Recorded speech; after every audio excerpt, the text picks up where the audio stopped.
Hello everyone. Today we are going to discuss how to revise your subjects effectively. Problem क्या होती है? ठीक है, हम सब्जेक्ट के कॉम्बिनेशन को सही तरीके से सिलेक्ट नहीं कर पाते, हम रैंडम तरीके से पढ़ते हैं, रिवीजन प्रॉपर वे में नहीं कर पाते, ठीक है, PYQs को प्रॉपर वे में इंटीग्रेट नहीं कर पाते हैं। इन सारी चीज़ों को कैसे करके करना है एक आइडियल वे में मैं आप लोगों के साथ डिस्कस करता हूँ। ठीक है, देखो सबसे इंपॉर्टेंट थिंग है किसी भी चीज़ को रिवीजन के लिए सब्जेक्ट कॉम्बिनेशन बनाना। कभी भी 2 से ज़्यादा सब्जेक्ट आप एक लक्ष्य से कि 10-12 दिन का आपने कोई टारगेट बनाया, 2 से ज़्यादा सब्जेक्ट आपको नहीं उठाने। कई लोग करते 4-4, 5-5 सब्जेक्ट करते हैं, वो बहुत गलत चीज़ है। कॉम्बिनेशन कैसे बनाने सब्जेक्ट्स की जो आप रिवीजन या फिर पढ़ते हो, it should be similar in nature. For example polity और modern history are very very similar. जहाँ पे मॉडर्न हिस्ट्री खत्म होती है गवर्नमेंट ऑफ इंडिया एक्ट, इन सब पे वहाँ से आपकी पॉलिटी स्टार्ट होती है गवर्नमेंट ऑफ इंडिया एक्ट से। It is very very similar. जैसे पॉलिटी की 11th की NCERT है इंडियन कॉन्स्टिट्यूशन एट वर्क, ठीक है, वो आप हिस्ट्री में भी पढ़ते हो इंडियन कॉन्स्टिट्यूशन एट वर्क, ठीक है। तो the subjects have very much similarity. Ideally modern history करके पॉलिटी पढ़ना चाहिए। सिमिलरली ज्योग्राफी को एनवायरमेंट के साथ करना चाहिए। फॉर एग्जाम्पल नेशनल पार्क के क्वेश्चन आ रहे हैं, एनवायरमेंट में हम नेशनल पार्क स्पीशीज पढ़ रहे हैं, स्टेट्स पढ़ रहे हैं, but UPSC is asking the questions कि नेशनल पार्क से कौन सी रिवर निकल रही है, क्या वेजिटेशन है, क्या क्लाइमेट है, क्या फिजियोग्राफिक फीचर है।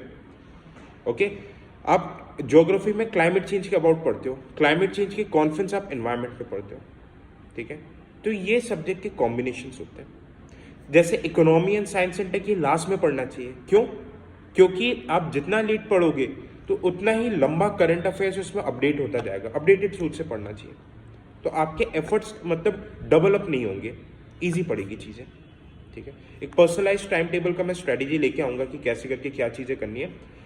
अब चीज़ों को पढ़ना कैसे, रिवाइज कैसे करना है। लेट्स टेक एन एग्जाम्पल कि हम लक्ष्मीकांत पढ़ रहे हैं, पॉलिटी के लिए सभी पढ़ते हैं, ठीक है। अब लक्ष्मीकांत को भाई आपने first time, this is for the first time, कोई अगर फर्स्ट टाइम लक्ष्मीकांत को पढ़ता है, ठीक है, तो आप फर्स्ट टाइम पे सिर्फ एक रॉ रीडिंग करो। जो चीज़ आपको समझ में नहीं आ रही, यूट्यूब में वीडियोस अवेलेबल है। फॉर एग्जांपल अनअकैडमी के सिद्धार्थ अरोड़ा सर है, उन्होंने पूरी लक्ष्मीकांत के 100-125 लेक्चर्स डाल के रखे हैं। आप पढ़ते जो आपको लेट्स से कि कोई पार्ट अगर कॉन्स्टिट्यूशन बॉडीज में समझ में नहीं आ रहा, इलेक्शन कमीशन, आप उस वीडियो में देख लो, फिर पढ़ो। फर्स्ट टाइम रॉ रीडिंग, कोई गोदागादी कुछ नहीं। सेकेंड टाइम जब आप रीडिंग करोगे, सेकेंड रीडिंग में वहां पे जो आपको इंपॉर्टेंट चीजें लग रही है हल्का हल्का हाईलाइट करते हुए चलो, मार्क करते हुए चलो। In the third reading, second reading के बाद आपको क्या करना है, उसके PYQs को सॉल्व करना है। आप PYQs पिछले 10 साल के सॉल्व करो। अब देखो लेट्स से कोई क्वेश्चन आया regarding president, election of president, आप एक माइंडसेट के साथ PYQs को सॉल्व करोगे। अब PYQs के साथ आप जैसी चीज़ों को सॉल्व करोगे, आप देख रहे हैं इलेक्शन, प्रेसिडेंट के इलेक्शन में MPs का क्या रोल रहता है, MLAs रहते हैं कि नहीं, इलेक्टेड नॉमिनेटेड मेंबर्स क्या रहा है, आप कंफ्यूज हो रहे, आपसे क्वेश्चन नहीं बन रहा, तभी के तभी आप लक्ष्मीकांत खोलो, उसको पढ़ के देख के क्वेश्चन को सॉल्व करो, और इस वे में आप करते हुए चलो थर्ड रीडिंग। तो अब आपको थर्ड रीडिंग में सारी चीज़ें क्लियर हो जाएगी कि भाई क्या इंपॉर्टेंट है, किस एरिया से यूपीएससी क्वेश्चन पूछ रहा है, किस एरिया पे नहीं पूछ रहा है। जब आप फोर्थ रीडिंग करोगे, ठीक है, फोर्थ रीडिंग करोगे, तब आपको लक्ष्मीकांत जो आपने हाईलाइट करके रखे थे मोस्ट इंपॉर्टेंट चीज़ों का, आपको उसके बुक में छोटे छोटे पेंसिल पेन से आपको लिखना है। कहीं लग रहा है कि थोड़े बड़े नोट्स बन रहे हैं, तो एक पेज लो, व्हाइट पेपर को मैं क्या करता था, उसी बुक के अंदर स्टेपल कर दिया करता था। तो 4 रीडिंग में आपके सब्जेक्ट पूरे बढ़िया तरीके से तैयार हो जाएंगे। अब इसके बाद देखो फर्स्ट रीडिंग में हो सकता है 30 दिन लगे, सेकंड रीडिंग में 20 दिन लगे, फिर आप फोर्थ फिफ्थ रीडिंग के बाद आपको 4-5 दिन में पूरी लक्ष्मीकांत करने लग जाओगे। और जब एग्जाम के पहले आते trust me it is not false, आप 7-8 घंटे, एक 2 दिन में भी लक्ष्मीकांत का पूरा इफेक्टिव वे में रिविजन करते हो, दिमाग में ऐसे छप जाती है। और साथ ही साथ जैसे आप PYQs देखते हो, आप जो चीज़ें पढ़ लो उसका एप्लीकेशन लगाना आ जाता है, उन चीज़ों का एप्लीकेशन, आपके नॉलेज को अप्लाई करना आ जाता है। इसी माइंडसेट के साथ आपको समझ में आ जाएगा कि भाई जहाँ पे टर्म आते हैं, यूपीएससी कहाँ पे ट्रैप बनाता है। जैसे ट्रैप आता है कि व्हेनेवर यूपीएससी वर्ड यूज करता है as per the constitution of India, this as per the definition in the constitution of India, constitution define such and such terms, ये टर्म्स जनरली गलत होते हैं। ये एप्टीट्यूड कब डेवलप होता है, जब आप PYQs को प्रॉपर वे में सॉल्व करते हो, ठीक है। सारे सब्जेक्ट में पढ़ने और रिवीजन की स्ट्रैटेजी ऐसी रखनी है, specially for the prelim subject, ठीक है। ज्योग्राफी की आप पढ़ लो, 11th 12th NCERT पढ़ो, रीडिंग करो, फिर साथ में मार्क करके वहीं पे आपको नोट्स लगता है, आप इंसर्ट करते जाओ। शंकर में भी यही चीज करनी है, ठीक है। बिकॉज देखो पीवाईक्यूज फर्स्ट सेकंड रीडिंग में मैं आपको बुक को गंदा करने के लिए इसलिए नहीं बोल रहा, क्योंकि जैसे मैं अगर शंकर आईएएस पीएमएफ की बात करूं, हार्डली 30% चीजें काम की है। अब आपको वो चीज कैसे पता चलेगी क्या काम की है क्या काम की नहीं है?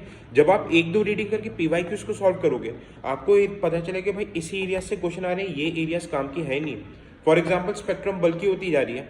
स्पेक्ट्रम मॉडर्न हिस्ट्री में आप देखोगे इंडिया आफ्टर इंडिपेंडेंस से सवाल ही नहीं आता, आते एक आध आते हैं वो लॉजिकली एलिमिनेट हो जाते हैं। तो उसके लिए मैं 200 पेजेस क्यों पढ़ूं?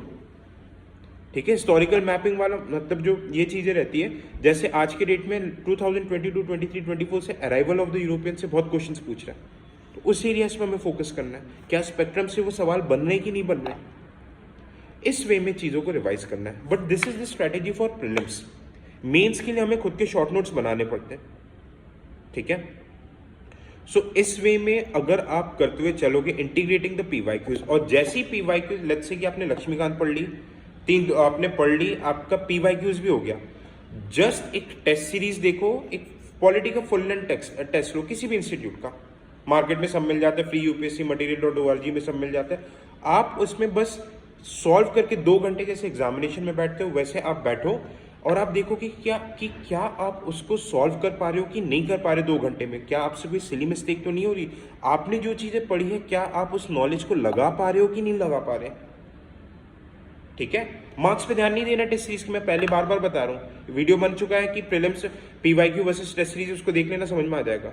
तो just to check your knowledge, आपने क्या किया, सब्जेक्ट पढ़ा, स्टैंडर्ड बुक से रिवीजन किया, पीवाईक्यूज किया और टेस्ट लगा लिया सेक्शन। इस वे में अगर आपने ईमानदारी से किया, ये 4-5 महीने भी आपका प्री नहीं रुकेगा, this is my guarantee, okay. And I also provide 1-to-1 personal mentorship, प्रचंड बैच है, डिटेल्स उसके पूरे इस वीडियो के डिस्क्रिप्शन पे और कमेंट सेक्शन पे आपको देखने को मिल जाएंगे। Thank you so much.